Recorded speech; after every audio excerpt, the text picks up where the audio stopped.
Assalamu Walaikum. Hello friends, how are you? Welcome back to my another video.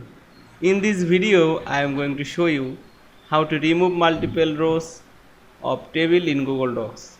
Let's get started. At first, you have to open your Chrome browser.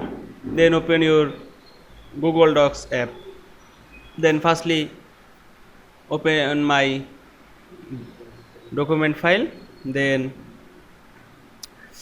firstly select the all row, click right on your mouse and delete. You can see here are delete 3 rows option. Now click this. Again select the table and click right on your mouse.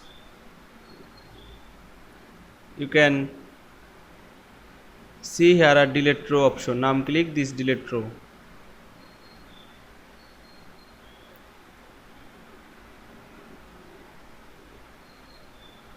Here we can see remove multiple row of table in Google Docs very easily. I hope you enjoyed my video. Please like, comment, share and subscribe my channel. Thanks for watching.